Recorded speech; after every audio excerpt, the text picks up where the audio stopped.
Hello, my name is Chris Kane of Gaging LLC, and today I would like to demonstrate the features of the Stotz MSM column.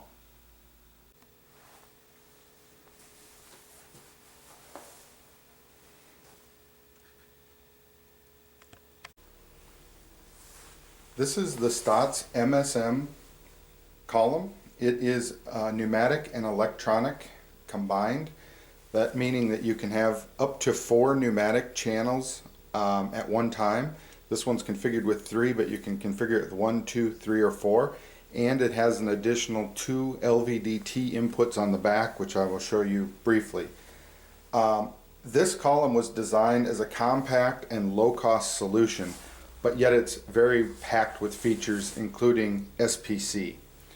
It is a color touchscreen, so you simply there's programs that are selectable in here. I'm going to stay on program 0 for now, but it is a color touchscreen. It uses these quick connect couplers, and then this piece is mounted against your tool, and they simply connect like this, and then they pop off. Again, if you have a multi-port configuration, all of those ports can be measured simultaneous. Now that could be on a tool, on one tool, such as 3 or 4 measuring levels, so that if you wanted to measure taper or something like that, that could be done this way. Or you could have it more as an auto gauge where you had 4 different devices, individual probes or rings, and you just have each one in one position.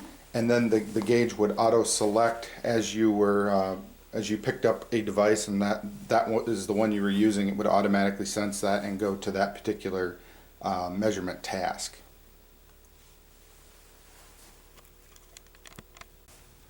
I want to highlight some of the features here on the back side of the column. So you got your on-off switch here. It is auto switching in power. Meaning that it's very similar to a laptop. You can use it with 120 volt or 240 volt. All of these things that are on this side are standard. So here's your power input. It does have a 24 volt digital I/O on it, so this could be used in communication with robotic loading or something like that. We do have the RS-232 here for serial communication back out. This WTR is for a Stotz selection box. It does have one Ethernet port. This is TCP/IP, and it does have a USB port. Here's your air input. We run at about 3 bar or 45 psi. Here is the location where, if this particular one had it, would be the 2 inputs for the LVDTs. This one does not have that feature, but if they were on it, that's where they would be. All of these other connections here that are blocked off are additional things. So PB is Profibus, which is a standard for the Siemens controller. And then you could add additional analog or digital devices here. So there are a lot of features in it, but yet it's still a very compact design. So now I would like to take a moment and show you the software features of the Stotz MSM column. Again, it is a color touch screen. On its native platform, it can store up to 18 programs. You'll see across the top here it gives you the date and time, and then up here in the left corner it says P0. That stands for program 0. If I simply hit that, a list of 18 different programs comes up. So switching from measuring one part to another is very quick, especially with these quick disconnect couplers, because you can very rapidly switch from one device to another. But let's just start with this Cat 40 tool holder. So I simply select it, and then down here I say OK. And the program will automatically load up. Now this program is customized the way that I wanted it, so but we can customize it to however the customer wants it. but a very common way is to put your logo at the top. And in this particular case, we are measuring a cat taper, which it uses 3 measuring levels, and the cat taper looks like this. And we place it into a ring, and we get 3 different measurements. So we get a large measurement, a middle, and a bottom measurement. Then we're calculating what the straightness is, and then telling you what the angle deviation is. That angle deviation is used to calculate an AT class. The AT class is for angle tolerance class. Now again, this is I'm not trying to confuse the issue. This is a taper, just trying to show you the abilities of this particular column. So calibration is very simple. There is a calibrate button here. You simply calibrate it. In this particular case, it's only using a mean master. Most cases we do use a min and max, but the way you do it is the same. So it tells you that it's a null or mean or zero master, whatever you want to call it, and it always indicates what it's waiting for. So it's waiting for you to start. So basically, you would put your master into this ring. You would hit the start button. Now it tells you the measurement's running. We would already have the values from the master preloaded in here. There is no offset or gain adjustments. So you'd wait for these numbers to stabilize, which I'm not running any air through it or any tooling, so they're stable immediately, but you'd want to wait maybe 2 seconds or something like that, and then you'd hit stop. When you do that, it automatically has calibrated it. Again, no offset and gain adjustment, and it's now brought you back to the main screen. Again, this line is always indicating, if you're not seeing a live measurement, you can look at that line and go, oh yeah, it's waiting for me to press start. So you'd simply load your tool, or you don't even have to load your tool. You could simply hit start. Now these numbers are very stable right now because I have no air running through it or anything like that. But I could not lock these numbers up and just keep putting the tool in and keep checking parts. Only if I want to lock in the value to save it for SPC would I hit the stop button. We have other ways of triggering the stop too. You don't have to hit the stop button, but in this case you'll see if I hit stop, now again it says waiting for start. Now you see here it says AT class none, but we have a whole range of them in there from AT1 to AT8. Right now, because we have almost no deviation on the angle, there really isn't an AT class. If this number would go negative, it will tell you that it's wrong. If we got it around 40 millionths, it would go AT1, and then it would continue to go up. And again, this is just an example. We can customize this however you want the program to look. I want to spend a minute now to go into the statistical part of it. So if this button down here, it's F5, if I go into that, you'll see that my SPC stuff comes up, my statistics. So it gives me part counters, Pareto, histogram, control chart, values graphical, and values numerical. So whichever one I want, or I can just say part counters, okay. Now it will tell me by feature how many of those tolerances were okay, how many were below the lower tolerance limit, and how many were above the upper tolerance limit. And then it gives you a percentage of that as well. Then I can simply say next display. This will take me to a Pareto chart. Now because I was actually measuring without any parts, I don't have any bad parts that will actually show anything here in the Pareto. So I'm going to go to the next display. Now again, I wasn't really measuring. I just was hitting start stop. So you'll see that 14 parts were all like right in the middle of the tolerance, but you can kind of see a little bit here that here's your lower tolerance limit and your upper tolerance limit. You would start to build your typical bell-shaped curve, hopefully, in this histogram. And again, this is by large, the large diameter. If I wanted to go through each one, then I hit this down button. Now see I'm on the middle. And now you see a little bit of separation. And if I went down again, I didn't hit it, to bottom, you see a little bit of separation. You start to see what it would do. So then I'm going to go to the next display.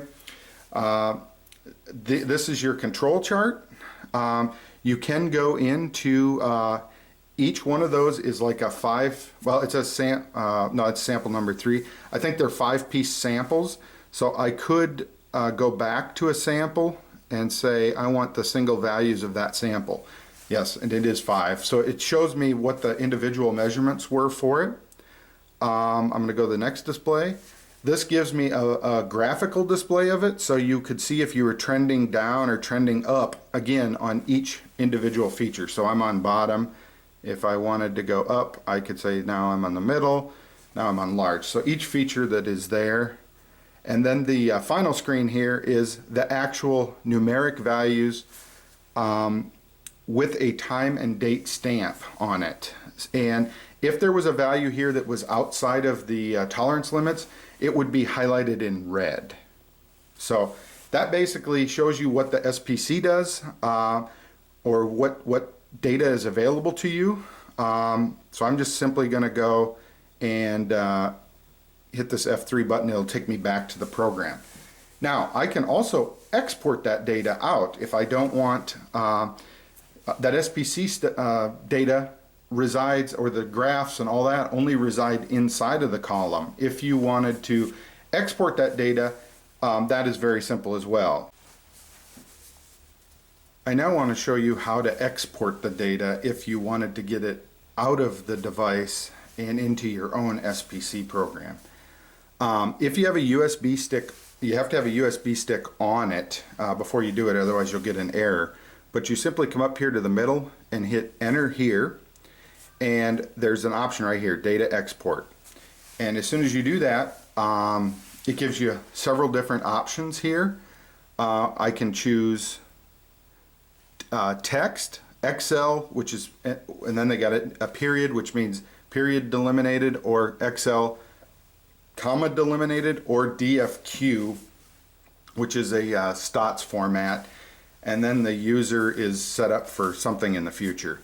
Then it tells you the export file name. If you do need to change that, that will, it's mounted to the USB on the back, and it's going to just save it as P1 and then whatever format you chose, but you can rename it if you want.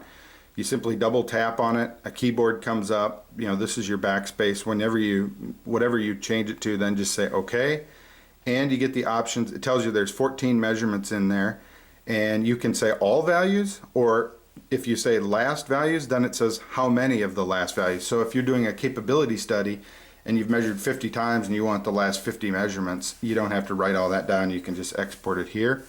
Or you can say from and to, from what measurement to what measurement, or you can say from this date to this date, and then you can simply export it. I'm going to say all values. I'm going to say export, and then it tells me that it has saved it. And I say OK. One other really nice feature of this is if I click up here in the upper right hand corner, you will see that it will print this screen, and again, it tells you the file name it's going to give it. It gives it a PNG file, and you have to have the USB in, and then you say print to file. Now, you got to give it a little bit of time, but if you remove that USB now, you would actually see a PNG file of this exact screen capture. So it's a really nice thing to show colleagues or pass on to a customer. All these features I'm talking about with the USB could also be done if you connected it to the Ethernet. One other thing about the programming I wanted to show you, but I couldn't do it on this single calibration. I'm gonna come up here and select a different program. This particular one, we did it for a customer.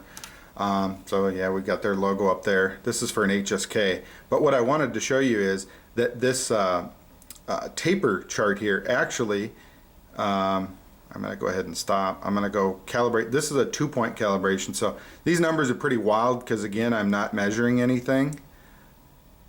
Okay, good example. We can actually turn on calibration plausibility. So if your calibration deviates too far from the last time you calibrated it, and those limits can be set, it will say current calibration will not be used and wrong mastering. That was totally unplanned, but it's actually a very good lesson of something I didn't mention, but that you can set those. So what that does is it saves you from possibly calibrating backwards. So now having done that, I'm going to have probably the same problem here, which I do because that was on the max. So what I'm going to do is I'm actually going to go to another program that I have not calibrated so that I can show you what I mean. So I'm going to calibrate. It's asking for min, start, stop. Now it's asking for max, start, stop, and then I just want to hit start. What I wanted to show you is that taper chart there is actually, of course this is very exaggerated. Again, we're not actually measuring anything. If you're measuring, it's very repeatable. But I wanted to show you that that can actually show you in an exaggerated form what your taper looks like. So there's lots of options of what we can show you. This is just a general video to show you what some of the possibilities are, and if you have interest in that you would contact us and we could talk further. Another feature I had not talked about, but I think it's a good one. We can actually, I'm going to stop it so it settles down, but we can actually show you the degrees, minutes, seconds of an angle as well. And I didn't touch on this, but you see the red numbers and the green number. Basically, if it's out of tolerance, any feature that you want to be checked, it will go red. If it's out of tolerance, we could also set it to go yellow if it was in warning limits, or we can change the colors however you want it. And then here, it's a good example because the angle actually was right. So you can see the form is right, it's just not the right size.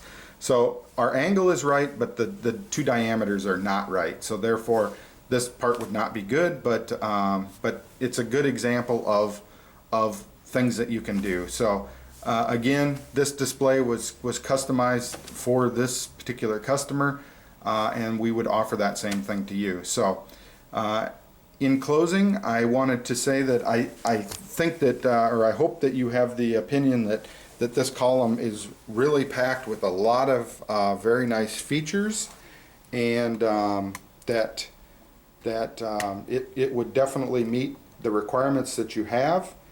And the other thing I would like to say is that it's actually very affordable, surprisingly affordable for all of the features that you're getting. So give us a call or send us an email. We'll be glad to work some numbers out for you.